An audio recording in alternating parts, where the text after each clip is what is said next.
खुलुमबाय आं सिबि रानि ब्रह्म आंनि एसबि बड' निउज चेनेलाव नोंथांमोनखौ बरायनाय थाबाय बे चेनेलनि गेजेरजों सानफ्रोमबो सानसेयारि गोनां खौरांफोरखौ फोसावनाय जायो नोंथाङा दासिमबो बे चेनेलखौ साबस्क्राइब खालामनानै लायाखैबा सानफ्रोमबो सानसेयारि खौरांखौ मोननो थाखाय साबस्क्राइब खालामनानै लानो हागोन लोगोसे बेल आइकनखौबो क्लिक खालामनो हागोन जाहाथे खौरां फोसावनाय लोगो लोगोनो नोंथांनाव गिबिसिन खौराङा सौहैयो थुदो बिदिब्ला दिनैनि खौरांखौ जागायजेननोसै रंजालि बैसागोनि समावनो रायजोनि दाब दाब जायगायाव गिख्रंथाव बारहुंखा बारदै सिख्लाया फारसेनिफ्राय सिलिंखार खालामलांदों गेदेर गेदेर दंफां लाइफांफोरा बारहुंखा बारनायनि जाहोनाव गुबुदों बेनि अनगायैबो न' बां आबादथिलि गासैखौबो खहा खालामलांनायखौ नुनो मोननाय जादों बारहुंखा बारनायनि जाहोनाव न'नि थिंफ्रा बिरखारनायजों सुबुंफ्रा थानो थाखाय जायगा गैयै जादों मानकाचार सुरुपटार बाक्सानि बागानपारा सातसिंगिमारि नगाव माजुलि चिरां बङाइगाव आरो दाब दाब जिल्लाफोराव बारहुंखानि गाज्रि गोहोम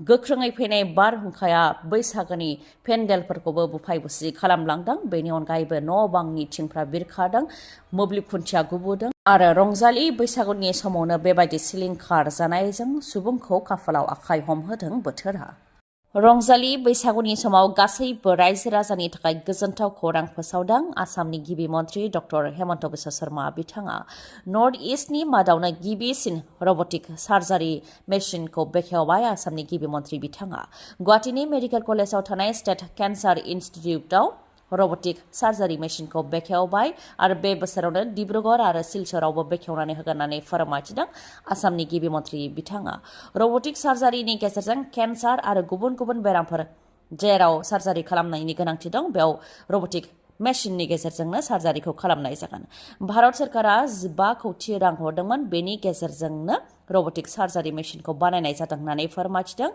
जायनि मुङा SSI मन्त्र 2.0 होननानैबो फोरमायथिदों बिथाङा लोगोसेनो आसामनि गिबि मन्त्रि बिथाङा फोरमायथिबावदों दि दानिया डक्टरा आखाइजों दांनानै सार्जारि खालामनांगौनि जेबो गोनांथि गैला कम्पिउटाराव जिरायनानै बबे जायगायाव सार्जारि खालामनांगौ बेखौ गेदेर खालामनानै नायनो हागोन आरो कम्पिउटारनि गेजेरजों रबटखौ बिथोन होनो हागोन आखाइजों दाङोबा फिसा फिसौ गोरोन्थि जानायनि आसा थायो नाथाय कम्पिउटारनि गेजेरजों खालामोबा अदेबानि रबटिक सार्जारिनि गेजेरजों खालामोबा जेबो गोरोन्थि जानाय नङा आरो फैबाय थानाय समाव दिल्लीयाव थानानैनो नङाबा आमेरिकायाव थानानैनो डक्टरा गुवाहाटीयाव बेरामिखौबो कम्पिउटारनि गेजेरजों रबटिक सार्जारिखौ खालामनो हानाय बेबायदि खालामनो थांखि लादों होननानैबो फोरमायथियो बिथाङा बेनि अनगायैबो आसामनि गिबि मन्त्रि बिथाङा फोरमायथिबावदों दि बे बोसोरावनो शिबसागर तिनसुकिया दिफु गलाघाट बेफोर जिल्लाफ्राव केन्सार हस्पिटाल बेखेवनाय जागोन आरो बेफोर हस्पिटालफोरजों लोगोसे BSc नार्सिं कलेजबो होफादेरनाय जागोन जेराव इंराजि आरो जापानिस रावनिबो फोरोंथाय होनाय जागोन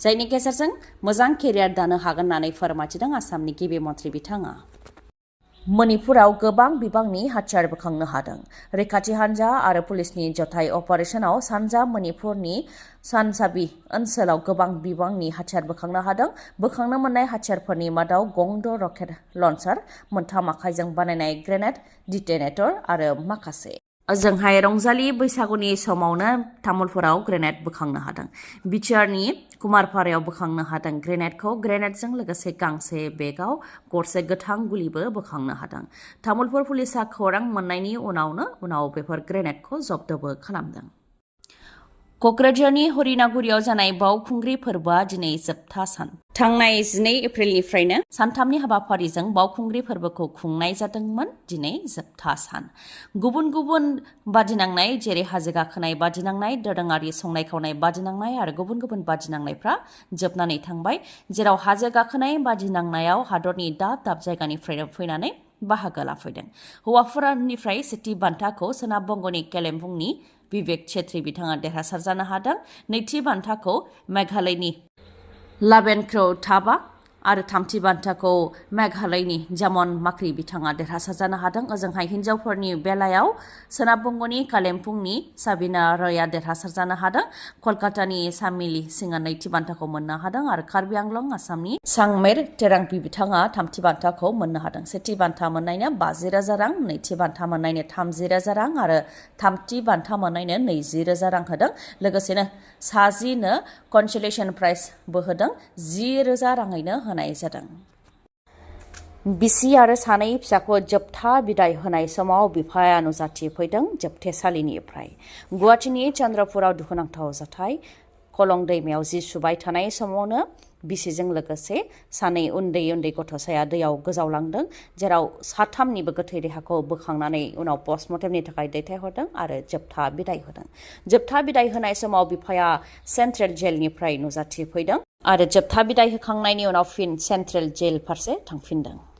रंजालि बैसागुनि सिगां सिगां दुखुनांथाव जाथाय। दुथांनि गुलि गावनायाव थैनांबाय सासे सेंग्राया। सनितपुरनि राङापारायाव सासे सेंग्राखौ गुलि गावनानै बुथारदों। सिनाय मोनै दुथाङा हरनि समाव डेभिड सांगा मुंनि सेंग्राखौ गावथारदों। हरनि समाव जयगुरु मन्दिरनि मोखाङावनो गुलिजों गावथारदों दुथांफोरा। डेभिड सांगाया साहा बागान 4 नं लाइननि थागिबिमोन होननानै मिथिनो मोननाय जादों, नाथाय मा जाहोननि थाखाय गावथारदों बेखौ दासिमबो मिथिनो मोननाय जायाखै आरो गावथारग्रा दुथांफोरनि सोमोन्दैबो दासिमबो जेबो संदाननो हायाखै। BTR जौगानायनि थाखाय मिरुनिफ्राय फैनाय कौटि कौटि राङा थांफिननायनि उनाव फिन आरोबाव BTR जौगानायनि थाखाय फैनाय राङा थांफिनगोन नामा? BTRनि 45-46 कौटिसो राङा थांफिननो हागौ होननानै खौरां मोनदों होननानै फोरमायथिदों BPFनि MCLA जेम्स बसुमतारिया। राजखान्थिखौ लानानै UPPL, BPF, BJP आरो गुबुन गुबुन राजखान्थि दोलोआ जायगा जायगा सांग्रां मेल खुंदों, जेराव BPF आरो UPPL दोलोनि दैदेनगिरिफोरनि गेजेराव थाद'नाय गैयै सोंखारिलायनायखौबो नुबोबाय थानाय जादों। थिग बेबायदिनो UPPLनि MLA निर्मल कुमार ब्रह्मआ BPFनि MCLA जेम्स बसुमतारिनि सायाव सोंखारिदों। MCLA जेम्स बसुमतारिया निसिमा बियाबनि रायजो राजानि थाखाय जेबो खामानि मावाखै होननानै बुंथिबाय MLA निर्मल कुमार ब्रह्मआ। प्रमद बर'नि सोरखारा निसिमानि रायजो राजानि थाखाय गोबां खामानि मावदों, जायनि थाखाय BPF आरो कंग्रेसनि गोबां सोद्रोमाफोरानो UPPL दोलोआव हाबफैदों होननानैबो बुंथियो। BPFनि MCLAया दान बान्थाखौ लानानै नखर संसार सालायगासिनो दं होननानैबो बुंथियो आरो फैबाय थानाय बिसायख'थियाव निसिमा बियाबाव UPPLनिफ्रायनो देरहागोन। जोंनि सोरखार फैनायनि उनाव चापागुरि मालिभिटा लामानि खामानिया आसाम माला बिथांखिनि गेजेरजों जागासिनो दं आरो गुबुन गुबुन खामानिबो लादों होननानै फोरमायथियो बिथाङा।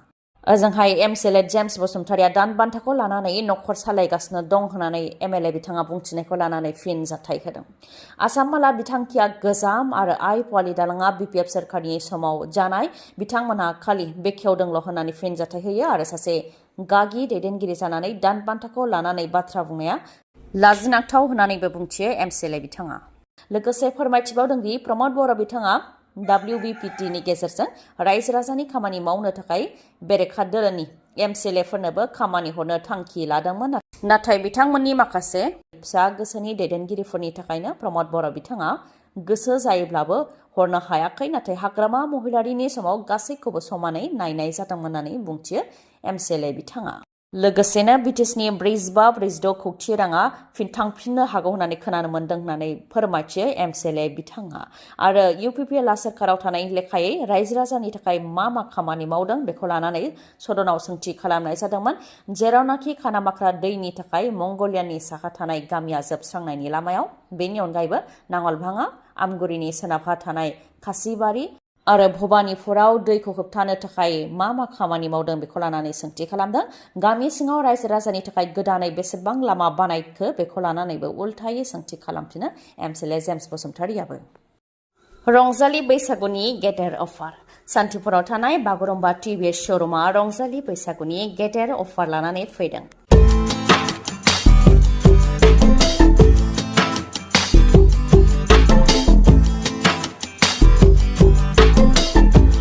नोंथाङा जुदि मटर साइकेल एबा स्कुटि बायनो सानदोंब्ला बेनो बयनिख्रुइबो गेदेरसिन अफार।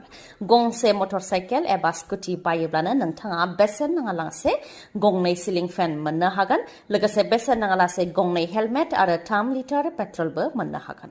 थावनिया चिरां जिल्लानि शान्तिपुर बाजाराव। मोजाङै सुलाद लाबावनोब्ला 7099953599 नङाब्ला 9401123361 बे नाम्बाराव खौरां लानो हागोन। गोजोन्थों। खौरांखौ जोबजासे खोनासंनायनि थाखाय गोजोननाय थाबाय। गाबोननि सानाव फिन गोदान खौरांजों लोगो मोनफिनगोन। दिनैनि थाखाय गोजोन्थों।